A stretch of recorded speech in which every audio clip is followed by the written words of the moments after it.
Oh, you guys did a nice little tunnel here. I appreciate that. I was like, you gotta go. Like youth soccer. That's right. Governor, we're going to have you come and sit here at the end. Yeah, I know. Left me hanging, Governor.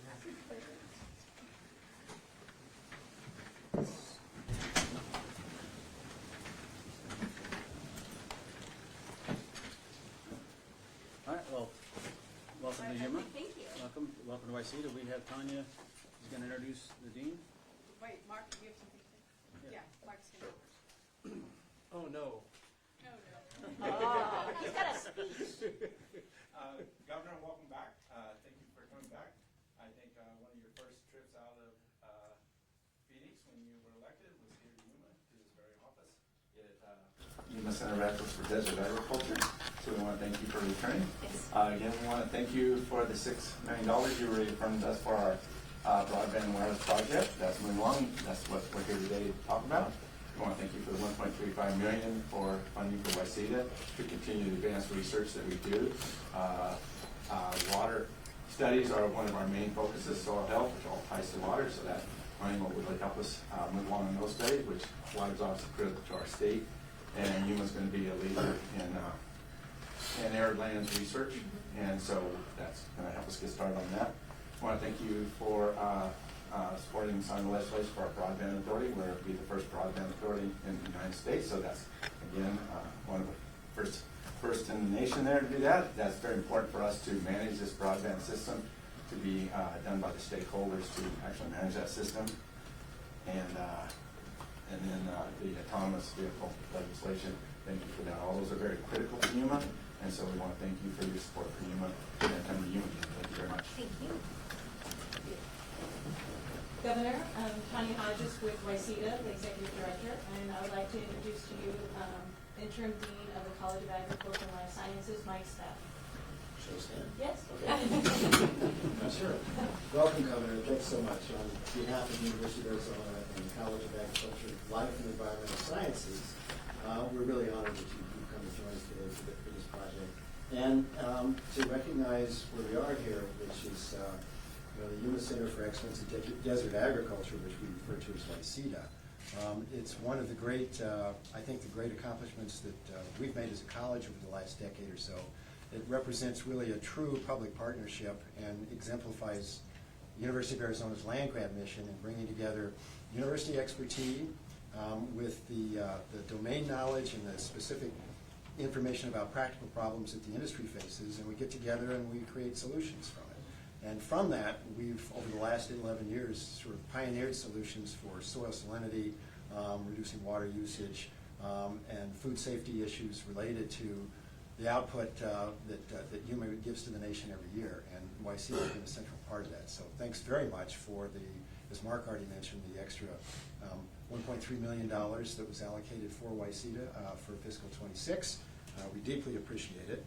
I especially want to salute your leadership in advancing the AgTech Tower broadband project. That's true. It's really exciting for us, we're geeks, of course, at the university, and we love bringing innovation and technical solutions to, truly implement the vision of precision agriculture, which is what the Yuma area is poised to do, and frankly position the state as a global leader in precision agriculture. And so, it's incredibly exciting, and it wouldn't have happened without the dedication of all the people in this room and all the partners, and certainly the support of the state. And so, thanks very much for being here. Thank you. This time we'll turn it over to Senator Dunn. Thank you, Tanya, and thank you again for being here. Before we get started, I want to make sure everybody in the room knows who's here with your team, because we all know each other, but they don't know necessarily. They see them in emails or anything, talking about Patrick Adams. I want you guys, either you introduce them or let them introduce themselves so we know who's with us.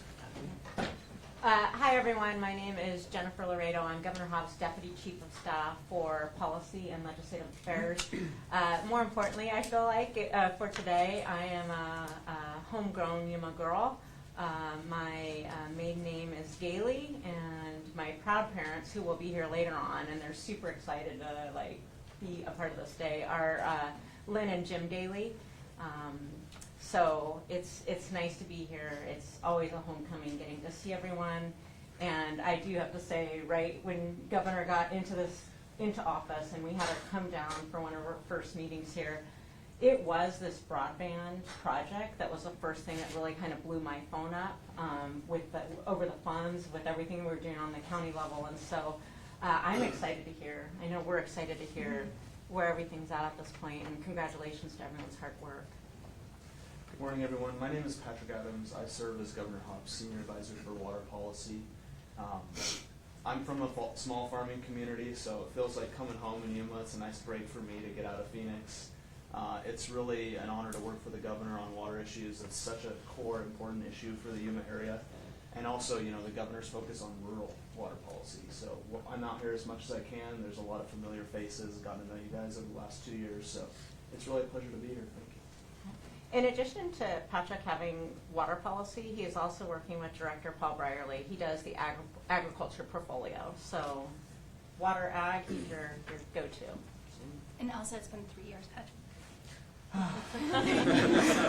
Early morning. Hello, everybody. My name is Natalia Tiveros. I have the privilege of leading the Southern Arizona Office of the Governor. We are housed in Yuma County, and it is the only office of the governor that is outside of Maricopa County, representing proudly Yuma along with 6 other counties in Southern Arizona. Director? All right, so I think you all know me, but Paul Brierley, Director of the Arizona Department of Agriculture.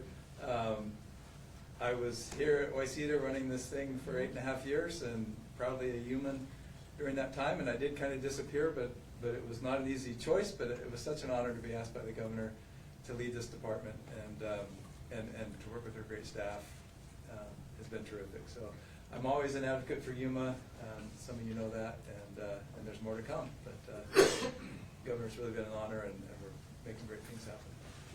And thanks you all for being here, Governor. And we also, just to make sure you know, that Majority Leader Michael Carbone, my seatmate, is here in the room. He's here for the ceremony, and then he's here to listen in and to learn as much. So he's here in the room. But I'm gonna kind of get a little oversight of where we're at. Why, they got some technical stuff, but this is not the ending. Typically, when we finish bills and we finish funding, it's like, okay, we go on to the next at the step capital. We go on to the next thing. What are we working on? Which we are doing that. But this is kind of like the beginning of the next step. I wanted to make sure as we try to formulate this ceremony and the dedication of the broadband towers, which we'll talk about details and highlighting the 2 bills. This is our next step in what we can do as Yuma as the model for the world, and how are we going to use that to benefit the state of Arizona? What does that look like next? And so the more that your team understands it, the more that you understand that. We talked about it when CSA was down here the other day. There's other counties that are wanting to try to figure out what they can do, and it looks different in every county. This was a 7-year project. This has been a long time coming, but that doesn't mean someone else can't start now on what is unique to their county. So that's really important of why we really want to spend, and you taking your time to be here for a whole morning doing these things is really to understand it for the next steps and how you can answer questions when you're up in another Mojave County or somewhere else. Like, how do we replicate? What do we do? You start, it takes a lot of money, but you start with a plan. And you start with someone like Mark Smith, walk around trying to figure out how we get their cell phone and talking to Verizon, and they're literally, that's what they're doing. We can't get cell phone signal, and our signals drop, and so but these are things that we need to know at the state government, how we can help other counties and other communities. So that's a big reason why I want you guys to understand and why we're stopping today instead of just doing the ceremony part, to make sure you guys get that, because there will be future things coming, future things that we're doing, how this relates into that. And you can see, especially with this room, you can see the tower system, or the pink, red, whatever that color is. Those are the towers, and so that's the whole green belt, the 160,000 acres that will be lit up as with the broadband as Wi-Fi.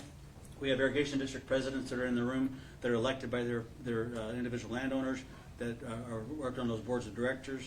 What the big thing that we did with the bill, Broadband Authority, there was nothing like it. How do you manage that? The county, with their, with great bipartisan support, we were able to fund this middle mile. We're able to get the towers funded for ag. How do we manage that?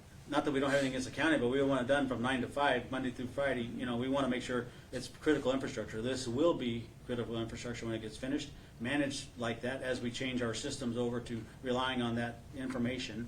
And the biggest thing that when you look at, well, why aren't, and this is my colleagues getting the bill passed, why are we not using Starlink? Why can't we just, use it, and why are we going backwards? We're not going backwards. We have to have, and they'll talk about the information download. When you have soil sensors, plant sensors, autonomous vehicle, all that data has to be stored down. Starlink doesn't do that. It doesn't upload. It's mostly down. It does upload a little bit. So that's the biggest reason why we need to do something like this, so we can get that information gathered in the field real time, whether it's an irrigation district working on monitoring their water deliveries, water sensors, so we can have better water delivery, you know, those kind of things. That's why we're not using Starlink. That's why we're not using that. So that's kind of the basic. We had to have that. So the bill allowed them as irrigation district to make a petition to the county supervisors to say, we want to manage this, and then they will allow that authority to happen. That's huge that we can now manage that with private citizens through a quasi-government agency and really get it running as pivotal infrastructure. With that, that's kind of the basic where we're at and why we did what we're doing. And the autonomous tractors is a part of that, but we'll talk about that a little later. But I wanted to turn it back over to keep us on track with Mark and Josh to talk about kind of update of where we're at, right? Sure. Josh, you want to start out with the update?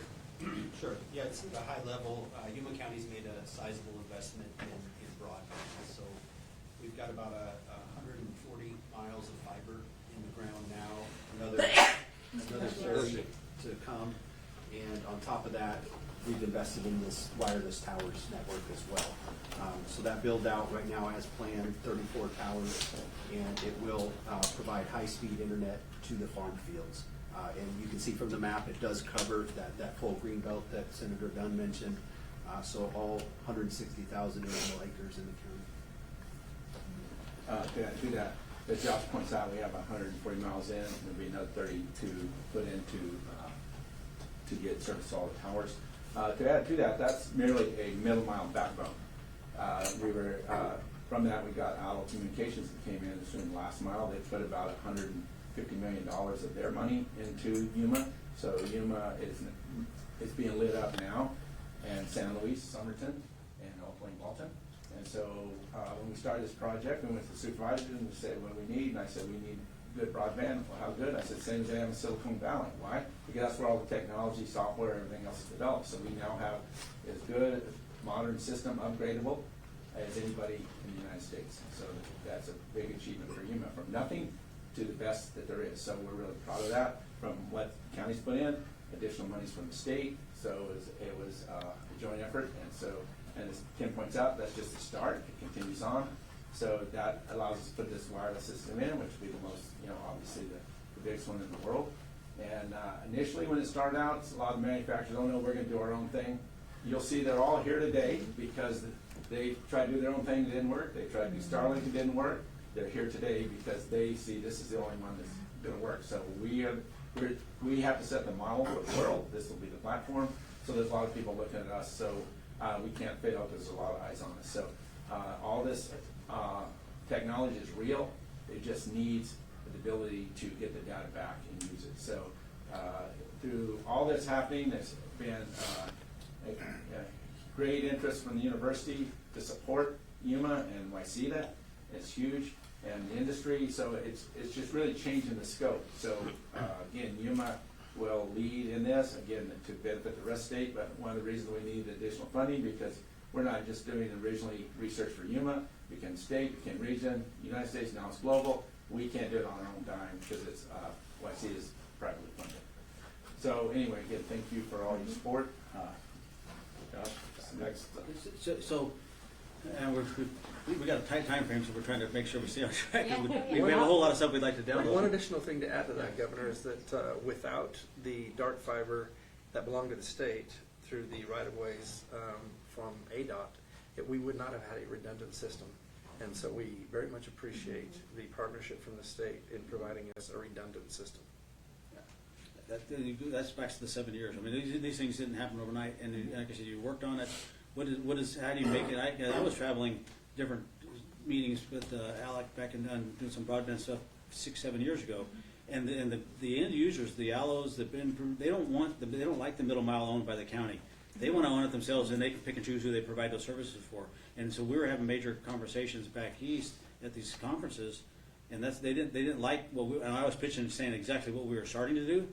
And they didn't like that because they want to be able to come in and own it. But what happens is they go and do the clusters where the people are at, where they make money, and you don't get it to the rest of the area. And so then we took, and with the combination of the wisdom in the room, working on adding the towers to that specifically for the agriculture industry.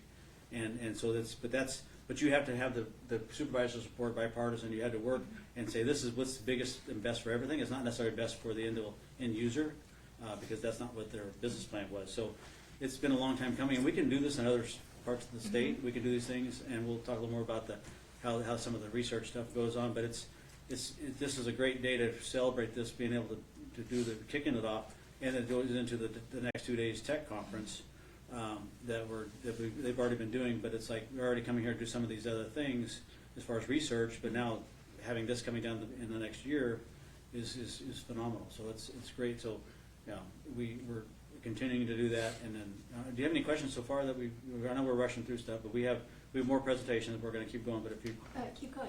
okay. All right. So then we're going to switch over to Jeff, right? I'm Jeff Sabatka with EX Squared, Senior Vice President, and we're very excited to be part of this project. This is something that has been on the minds of a lot of us for a while, from Mark and Paul and Tanya. And we are a nationwide company, but we're doing several major projects in Arizona. Fiber optic right now in Yuma County, Navajo County, and obviously the project here. The thing that you need to understand is that this is covering a very large amount of land with these towers. This is quite the perception here. Each tower has an 18-sided shaft that's designed to work with things like wind shear and even earthquakes, if something like that were to happen. The folks in Yuma County, when they build something, they build it really strong. We're about 300% higher in terms of what these things can handle than when we started, because they want to make it that tough. Multiple antennas on each tower, which allow multiple companies to run multiple things like precision agriculture, things like monitoring water and seeds and that sort of thing.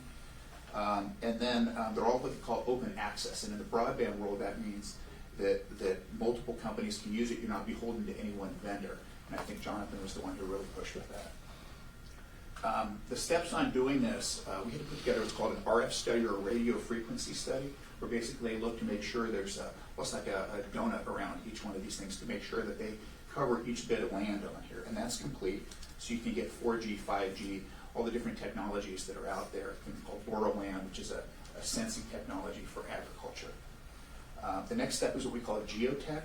I like to refer to that as, it's almost like a soil stress test, where they go in and they look and they make sure that the soil is compatible, and that's starting on Monday, and that's looking good here in Yuma. Permitting of the tower sites, we're working with Josh and Ian and the team here at Yuma County.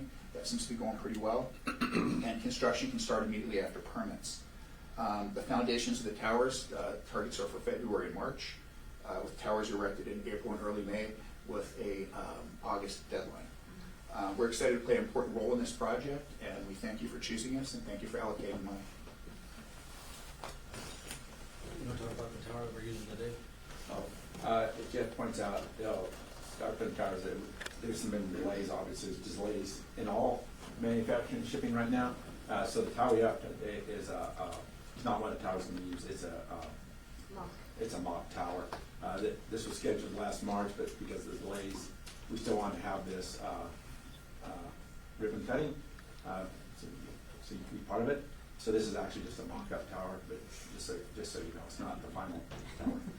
They are all scheduled to be up by the end of summer next year.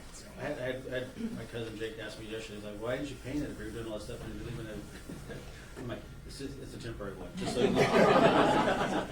It's a temporary. But like I said, this ties it together because we have the Global Tech Conference tomorrow and Friday, and yeah, could we have done something down at that conference? You know, it's kind of hard to dedicate a tower, talk about tractors and autonomous inside a building. We wanted to be out in the field. We're gonna, so this makes it, and this kicks off Global Tech Week. So there is a reason that we scheduled things for today around your schedule, and then it worked out with that, and so we needed to have the tower there. But anyway, it's still part of we're kicking off Global Tech Week as we have people from around the world coming here for the conference.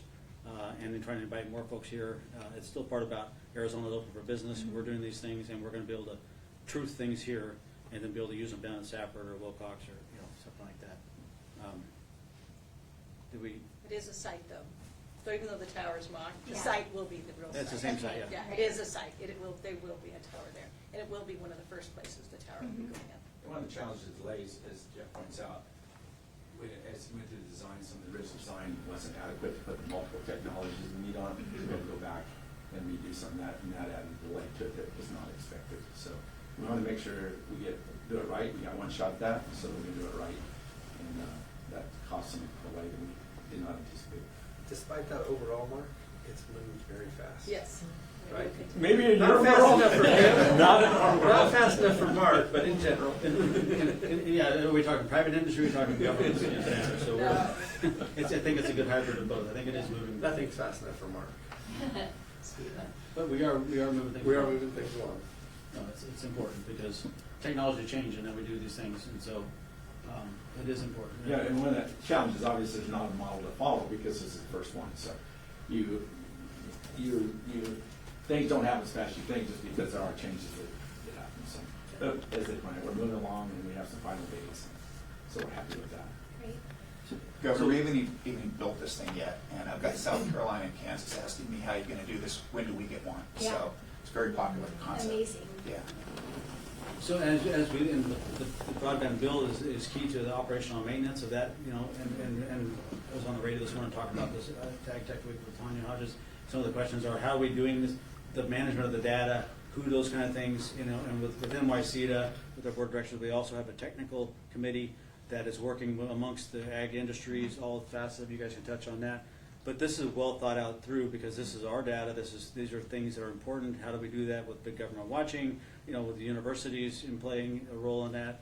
Others, you know, we've got folks, you know, from YPG, you know, things that are oversight. But we do have a technical group that's been working on this for years.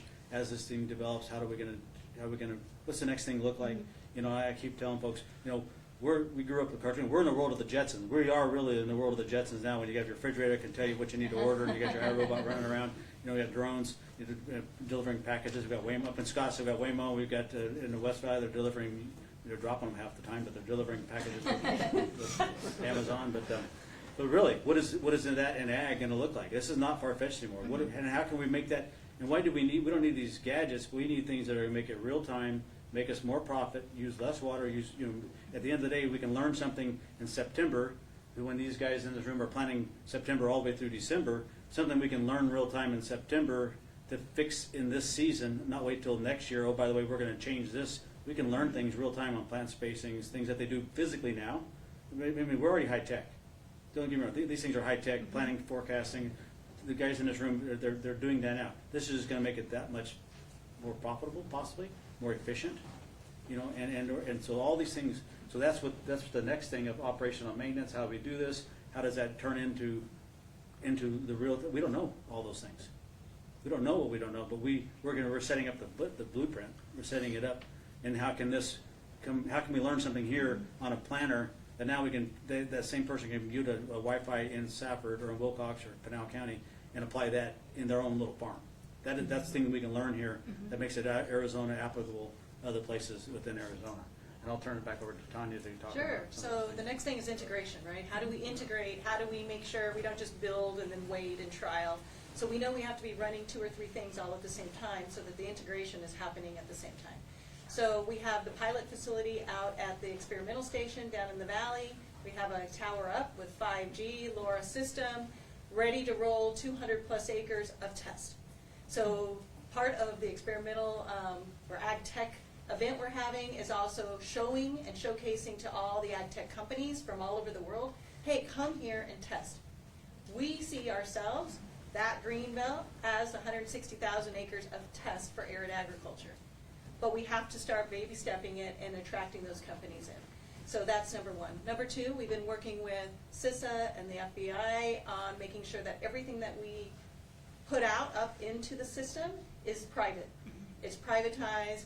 Now we know things can get hacked, but we're trying to reduce that threat as much as possible, and making sure that those farmers have and own their own information, which is very, very important to them.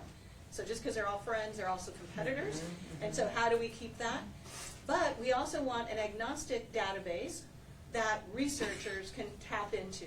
It's very important that the 3 institutions have that access to some agnostic, great information that they can then go in and be doing that research with it. So we're also looking at how do we build out that type of data management system that's refined enough for the farmers' needs, safe enough that nobody can tap into it, but broad enough in some areas that research can be happening and benefiting from it that will benefit the state as well. So those are some really important things that's relating to integration. Connor, anything you want to add to that? I'll just add that the thing that really impresses me the most about this project is that Tim put it very well. We don't know what we don't know. We're building this, critically, we're building in the layer of infrastructure, and I think that that's just going to enable a lot of really fantastic things in the future. We've heard a couple of practical examples, like improving cell coverage and tracking water usage, but in speaking with different people in industry or various researchers in the university, it's just amazing the creative ideas that people have thought of in ways that they could use this network once it's built. So I just think that we're going to see a lot of really interesting stuff come out of this project beyond what we expected to do. You want to explain the ABOR grant, the collaboration between the three institutions? I think we're okay on, I don't know, do you want that out right in this room? Paul, why don't I just turn it to you? Sure. It's easier for you. So nothing's assured, but it looks like we're on a good path for ABOR to provide a Regents grant for hopefully up to $1 million a year for 3 years for basically ag sustainability research. And we're requiring through it that all 3 universities work together on doing that. So I'm just really excited to be moving that forward, where all 3 universities will work together, bring their different expertises, and focus on this problem of ag sustainability, which Yuma has so much infrastructure to make that happen. All 3 universities are here. They've got the industry that works so well with it. But the learnings can be used then, as Tim is saying, across the state and frankly across the world in arid lands. So, yeah. So hopefully, fingers crossed, that'll go well in December when the board meets down here. The other thing that we see in agriculture, so as Tim points out, and we've talked before, Yuma has a very technologically advanced agriculture. So as we move forward with this technology, you're going to see agriculture change significantly. So most of our time and energy and research has been through College of Agriculture, the production side and plant science side of it. We're going to move forward. We're going to deal with much more data science, technology, engineering. So that's going to become a bigger part of YCETA, the engineering, data science, technology side of the institutions, because we'll be needing that support too, other than just the College of Agriculture. That's huge to have the collaboration, and all the universities have that ability. So bringing more resources to our industry and to Yuma is just going to add to the research capability we have here. And as we're, on top of that, as we look at we got the broadband bill, we're kind of talking about the broadband authority, which is, like I said, we've got district board members are there. They're putting somebody on that board as far as managing that. And so it's some of the same players that are in here. You'll see them at lunch. They'll be at lunch too. So that because they're not necessarily the board presidents. They're representing the board. But then the second bill that we did was autonomous tractors. And why do we need autonomous tractors? What does that look like? Well, we had this conference last year that I was on a panel, and we were as part of high tech and things of the future, and it came up with autonomous vehicles and what are we doing as a state? And it's like, I need to look into that. I don't really know what we're doing as a state, but we need to have that because it's under OSHA in California, but it's, we have implements of husbandry. That's where we looked at how can we manage this? Not that, so the county doesn't have their own rules. We have 5 different, we have coming through here, you could have city of Somerton, San Luis, Yuma, and Welton, and Tacna have 5 different set of rules as we're trying to move our equipment through there. So we don't want that. We don't want 15 different county proposals. We want a statewide jurisdiction. Implements of husbandry is already in the statute. How can we make sure we add this to it? Just kind of like Waymo, they figured that out. They didn't know how they were going to do it when they figured it out, but it took years of safety studies, figuring that out when they were able to do that. We'll be doing the same thing with the tractors. And so we were trying to figure, when I said we're going to figure this legislation, I won't point them out, but one of the person in this room is like, I'm not sure I want 18-foot wide disc going down the road with no driver in it right now. Like, we don't have that today. But what is it going to look like down the road? And maybe it never will be an 18-foot wide disc, but maybe the tractor moves, and we're going to figure that out. But the main thing is we're ahead of other states. The tractor companies that are here today, their autonomous tractors will work in the field autonomously, just kind of like the drones do. When they set theirs up, they run back and forth. The drones do. Tractors can do that already, but they have not truthed them out on the field, out on the roads. So when we dismiss them this afternoon, we're going to tell them, you can start your engines, you can leave, but there's a driver in them because for safety concerns, they have not truthed that. But now with our law on the books, even here, because technically to go across the county road, you're not legal. Now we're legal, whatever safety ways you do that. That's why it's truly important. Now we also let Arizona be the test bed, Yuma with our broadband, Yuma with our things, be the test bed for as we develop these. All the different tractors can come here and work. Some of them are already doing it for heat reasons. They're already testing in different parts of the state for heat for their individual companies. So that's kind of, but we are the leader. We are in front of the legislation should be in front. We should be kind of making it the way we want it, as opposed to just how we're doing it. So that's kind of the background for the autonomous tractors. Appreciate the support on that, and then we got that passed, and that'll be part. That's why it's part of the process of, because I can envision, and we talked about it, and you guys, I use this as an example. Growers, when so you have 2 or 3 tractors, you got someone putting up beds, you got a shaper, you got 3 things coming and through the field as you're going. 3 different drivers. You can have smaller, one person operating all 3 as they come through that system. You have one operator managing 3 or 4 units, because they're doing it with 3 operators now. Not every company is the same, but I can just envision this down the road, that these guys testing these things, making it savings, or because you still have to have a person in the field. Soil's different, moisture's different. You have to make a real judgment call. So that's kind of the second part of why we have tractors there and why we're doing the bill signing for that, because it does tie into our technology. It ties into the global conference. It ties into the press release. It ties into everything about Arizona. Oh, some other small company that we don't know, it's Case or Bingham or now that Germany company wants to come and test here, they can come to Arizona because now we've talked about it. That way, and if someone talks to the Commerce Authority, we've talked about it. You guys understand it, and so these are opportunities that are next step down the road, and we're the leaders in that. So, and I'm hearing it's fun working with the ag tech companies, because we're hearing them now say, well, maybe we need to be moving our business from California to Arizona, right? We're hearing that because it's a better place to do business, number one, right? And we're in those environments, of harsh environments, of Yuma, so why not? And when we're looking at manufacturing, I'm even hearing them say, well, maybe our shops, our manufacturing needs to be here as well, because we have access to people that are good in those fields. So it's heading in the right direction. It's doing what I think we wanted in the future. It's not just building and providing the tool for the farmer, which is the number one thing, but then this axillary of how it's improving our community, improving the opportunity for business expansion, and moving people to our region. So that aligns with the work we already do, right? We want to attract people that align with the work we already do. right. Along with education, we have 3 universities that are already here. We already have a JTED here, steady, these kind of things. It's like, what are the next jobs? We've been working collectively trying to get more stuff for chip manufacturing, trying to do more classes in the JTED program, trying to figure out how we can get that pipeline. What are the new jobs that we're creating here that are going to be AI? We're going to be in mechanical engineering for ag. So there's drone pilots, all these kind of things. So it comes into the different conversation of how can we do things for rural Arizona, for Yuma, with the existing on the things that we already have. So this thing's all ties back to multiple layers of things that we're on the. As Tim points out, when you do this, there's a lot of firsts.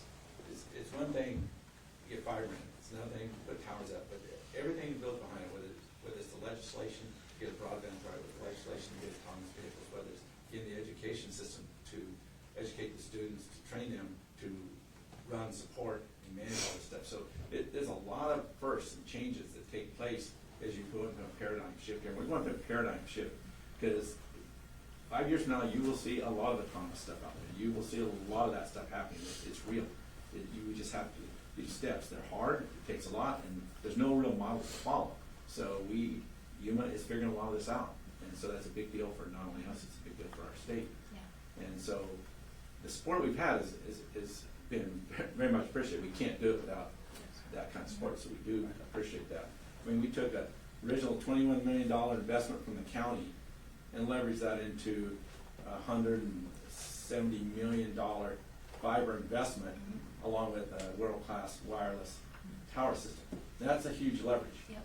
So again, we've done well with the leverage, and again, I want to thank you for all your support. Yeah. Well, on the heels of our visit to Taiwan 2 months ago with the Commerce Authority, the mayor and I met with several companies from California and invited them to come to Yuma. We provided some additional data, but they're coming in January to see and to experience what we have to offer. But most of it in that ancillary support for chip manufacturing and the other supply companies, they were amazed at our agriculture. It's something they hadn't understood, but the autonomous and the opportunity to be able to provide and serve that industry was something that they wanted to engage in. So we've got a lot of people looking at the region because of that. Yeah, because when I first went down to the legislature, I was telling folks that Yuma agriculture is to ag like Intel. I mean, Yuma is our Intel of ag, because people understood Intel. That was back 7, 8 years ago. Now, we have TSMC. And TSMC is an individual, same as and so Yuma agriculture still. When you look at this project and things, it's kind of like you've been to Taiwan. I was in Taiwan in September at the same conference. The world is watching what's going on. The world is, because they want to be around that individual company. They want to be around Arizona as the leader. And this is to agriculture what semiconductor business is to the world. Yeah. And Arizona's in the place. So that's kind of like you tying it back together of how do we what is our next step? How do we got to get this finished, get it done, and then as we work together over the next several years and what are we doing now to laying the foundation? It all ties back to the water conversation we had on Monday. The world, they're watching the negotiations. They're watching what we're doing. This, with our water rights down here, what we're doing to continue to be better and the best still adds to our reasoning. Like, Arizona has a good reason to keep its water. These are the reasons. I mean, all these things kind of come back to the Rubik's Cube of making sure that we have Arizona on the top of mind in a good way, that we're doing the right things. And that's why we really want to make sure we talk about it kind of repeatedly, so you have a better understanding when you're talking to folks on the water, when you're talking to folks down in southern Arizona. We understand it because this is a feather in our collective cap of how we do this, kind of like TSMC is for the state of Arizona. So, am I missing anything so far?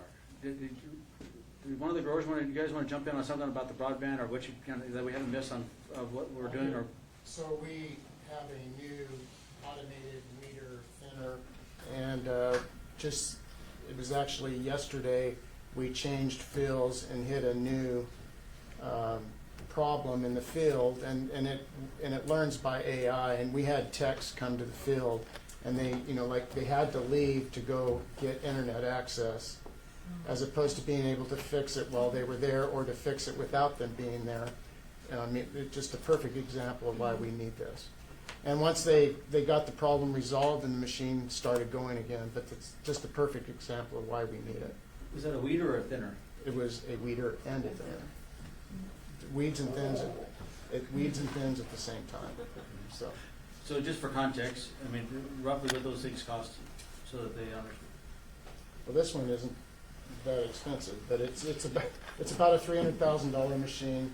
And That's then expensive. not compared to the other stuff we provide, and not compared to the labor costs. Then you have the power unit on front of it. Yeah.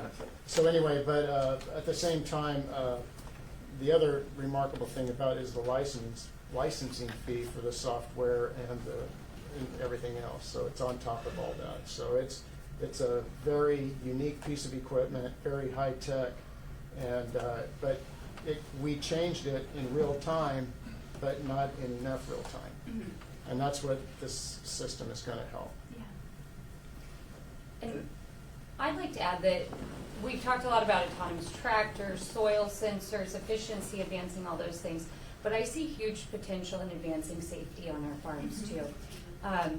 All of our farms have food safety programs. Not a single piece of produce leaves our farms that have not been approved by our food safety, and I really think we can see more real-time testing, real-time results and monitoring, and also the safety of our employees. We work in this 160,000 acres of very rural area where it's very hard to get emergency responders out there in the time that they need. And so, I have this crazy vision of drones delivering AEDs to our fields if we need to. But that's just one example of, I think, how we can advance safety on our farms too. Amanda also has this crazy vision to have her cell phone work at her house. I do. That's wonderful. I want to add on, Rob made me think of something. As Mark and I worked on this, sort of my tagline that really showed the value to me is not only can these farmers who are so progressive use the latest technology once we get this broadband capability, but it can be developed here. So there's a huge economic development opportunity for Arizona because now those companies can come here, work with them, and develop these kind of pieces of equipment and technology. So it's good for the state. One of the things I've always said, this demand for this far exceeds our supply to support it. We couldn't even start to do what we do without an entity like YCEDA, because it's a public-private partnership. But it can't do what it does as a private partnership without being a public part, be part of the university to have the scientists and everything be part of it. So it gives it validity. So when we do stuff, the research is done by researchers. It's not outcome-based studies. They're done by researchers, good, bad, and the ugly. From there, we can always, if we don't know where we're at, we don't know where we can improve at. So we did that water study. That was hugely beneficial not only us, to all of Arizona, to the country, because a lot of that data didn't exist. So it was a very critical water issues we have today on this river where we're counting drops. You need to know where your baseline is, so you need to know where you can. We now have that data, so we know where we can work, where the margins are to work on. So that's, but without the university, without an entity like YCEDA, we couldn't ever accomplish that. And so that's moving forward. That's how we're going to get this technology done with this entity and the support of it, because it is a public-private partnership, so it operates different than just a private side or a public side. So it's really important that money is going to be hugely beneficial to us. They kind of glossed over too about, we have the U of A farm, the experimental station. That's one of the 11 experiment stations that's in the land grant system. So people kind of get confused with the cooperative extension, and well, technically there's cooperative extension that provides the services and does some research, and does some 4-H, and does some of the healthcare stuff, and you do some of those services out of the experimental farm. But the experimental stations have their own specific role, and there's 11 of them that are, and that's where one of these, we're doing a lot of these things down here, I think you guys have been there before, and a lot of the way it looks is through the private funding of being able to build that over the last 20 years. And so, but there's some of these things that we're doing here could be replicated down in the future at the other 11 experiment stations. And we have the ranching one too. So just, we're trying to make sure now we talk about terminology, because it's not the U of A farm or cooperative extension. But technically, it's experimental station. We're trying to make sure we educate ourselves, we educate our lawmakers and everybody that's like, there are two distinct functions and there are two distinct funding sources and two things, so we're working on that. But it's important because it's a key role that we can actually do things with the YCEDA partnership with the U of A, land grant mission, and so that's, you'll hear more and more about that as we go forward in the next session. But just making sure when we talk about that, that's already up and running with the tower down there. They can do things real time, and we're working on getting more and more collaboration. That's where the field day is tomorrow, the Global Tech, and they're doing demonstrations and stuff there for the local growers to come see what's the latest and greatest and see what's been using. Some of the things that they're buying now, they've seen it last year, or they went up to Salinas and watched it somewhere else. But we'd rather things be about Arizona, not necessarily about in California. Same thing with our students. We'd rather people work students here so they stay here and not necessarily go to school somewhere else. I mean, these things all tie back together when you're starting in the long range plan. Excitement breeds excitement when you're getting kids when they come into the industry, and so they're they're learning a lot, and we need high tech folks to be able to run these pieces of equipment, don't you, Rob? Yeah. And it doesn't matter how good your internet access is, you always want more. Yeah. The better it is, the better you need. Corey, did we miss anything on that tech side that you were? No, the only thing I was going to bring up is the drones. They got brought up in the conversation. And 2 nights ago, we've been running drones on our farm this is our third year. 2 nights ago, I had one crash in the field and fell out of the sky. The mainframe broke. But the good thing is, when we were applying chemicals to the field, but we didn't have a plane, 14,000-pound plane going 250 miles an hour with a pilot sitting inside. So the safety factor, because of technology where it's at today, is phenomenal. And we'll build on top of that. Can you touch on the chemical, like what we're actually reducing, and because the other point to drones is its application method. It's the chemical efficacy is so much better. We actually reduce the amount of active ingredient that we have to use per acre because because it works better. So there's a chemical savings, there's environmental savings, but yet the consumer's getting the product that they demand from us. And we'll get you some information on that bad article that came out in Contact the other day that talked about us spraying at nighttime and putting people in the same fields the next day. That is total bogus, that's wrong. And we'll get you some information on that, but we don't have an official, they don't have an official from the industry, but I've already got staff because of the anti-veggie law and different things. It's like anti-liable law. That article is way wrong, the way they misled that, you know, we have safety reentry field, we have all the kind of times. That was just very misleading, and so we'll get you some briefing on that, but we haven't, I mean, I do have policy work I'm trying to figure out, because there is an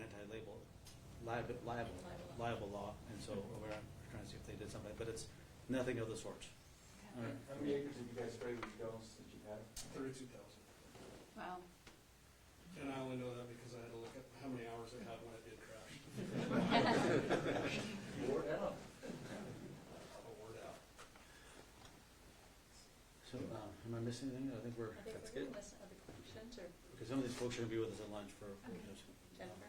I have a question, Governor, if you Yeah. want. Okay. And I appreciate what Rob and Corey just shared, because that's like conceptualizes what's the difference with technology, but maybe knowing that there's a lot of ag families here that have been here for a while. Mark, I'm looking at you and your children kind of now being involved. What do you see, knowing that you don't know all the potential, but what do you see kind of being the key difference from when you were farming to where your kids are farming, and what this technology change might do to make it easier on them?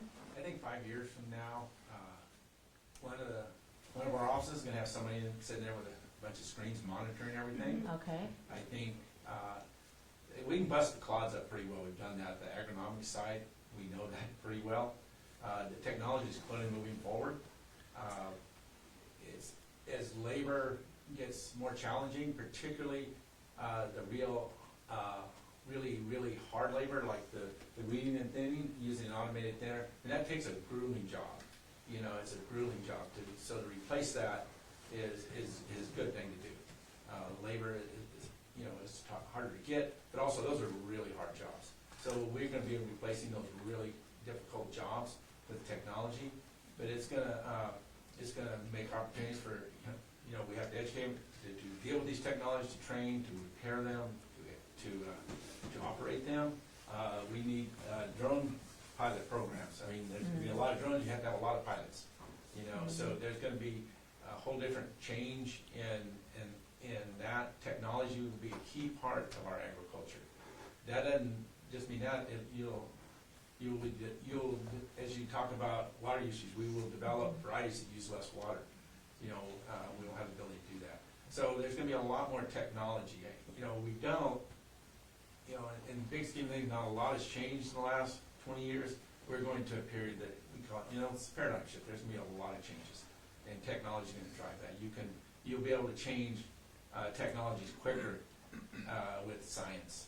So I just think that is going to be the future for here and these type of agriculture, because it's a high value system, high value agriculture, so it'll allow us to buy and use these technologies. But yeah, that's where I see it. People will have to be educated and trained. These tractors now, I mean, you're sitting there, the tractors are typically $500,000 a piece, with the equipment on the back that's running anywhere from $3 to $500,000. And you have to set up a tractor, you have to program the tractor, you have to program the implement, you have to program the technology on it, you have to program the GPS. So there's 3 to 5 programmings every time you go in there. That person has to be trained to do all that, and that's not easy to do. So as we move forward, you're going to have more trained and educated people. So our education systems have to change what they're doing. And so yeah, I just see that happening. You're going to see fields out there that are going to have the bots out there just working, and there's going to be somebody monitoring them. We're going to have technology in the field to measure our irrigation. We're already extremely efficient the way we do it. It just takes a lot of people, and it takes a lot of knowledge, years of knowledge. We'll have software that's going to tell us, we can predict. Our weather prediction is much better. We'll be able to predict in the future what we need to do. That will make deliveries of the water out of Hoover Dam more consistent, because we'll be able to predict that better. So all those things are gonna add to those savings, we may not change our efficiency a lot, but we'll change how the system operates and make it easier, and you won't have to spend years learning like we've spent our careers in that. You'll be able to do that with science and technology. So that's what I see happening. Yeah, and why is all this important? Because we're on a global, we're competing. In things that we do, things when border shuts down, when you can't get workers crossing, when the people that, when you see those labels on the shelf, that their job is to put those labels on the shelf, and we want them to come from Yuma. But if we can't get it from Yuma, they're going to get it from somewhere else. And so we got to keep that cost per box cheapest. We got to make sure that we're able to do that most efficiently. And sometimes not necessarily just the cheapest, but it's consistent. With food safety, these kind of things, all the traceability, all these things compound into, but they still have the pressure to make it the lowest cost per box because other people are competing with that as well. So all these things hopefully are going to continue to make us the one that we're able to be the lowest cost per box. So sorry about that. And I think the other reason it matters, you and Patrick know more than anybody the pressures with water, and yet the market demand is still there, right? They need what's produced here. They need the food supply, and so as you face pressures with water, you face pressures.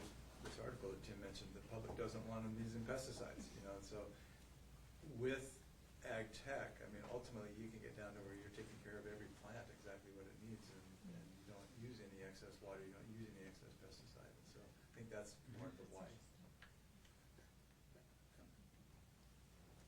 Go ahead. I was just going to say thank you all so much. This is so exciting, and there's things happening all over Arizona that are very exciting, that are putting us on the map, and this is absolutely one of them. And so I can say that the state is really happy to continue partnering with all of you. And I don't want to bring up a contentious issue, but water is a thing that's happening right now.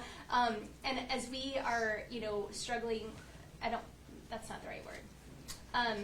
Asserting our negotiating position on the Colorado River, what you all have done to improve the efficiency with agriculture and water here is really help to strengthen that position and make the case that Arizona has done more with less, that we are continuing to be willing to sacrifice, and just really push on the upper basin that's being kind of the block right now. So it's very important, the work that you've all done here, and I'm really grateful and excited about what's going to continue to happen. So thank you. So I think we're on schedule. I mean, I'm not sure. I think we've covered everything here. We're going to go out to the site, and it happens to be on the corner of our farm. Yeah. And so, I mean, that's because that's where they said the first tower was going to be at. And then we're going to have some of the irrigation. We'll talk a little more about water casually at lunch with some of the irrigation district presidents. And do we miss anything? No, I think we're good. I'm good. Well, yeah, we're trying to give a deep dive into stuff so that you really understand it. We appreciate the time. Thank you. And we know you all are going to leave ahead of us. Yes. Right? Before we leave though, we're gonna do a group photo right here. So if you all don't mind transitioning, group photo. I like your intel or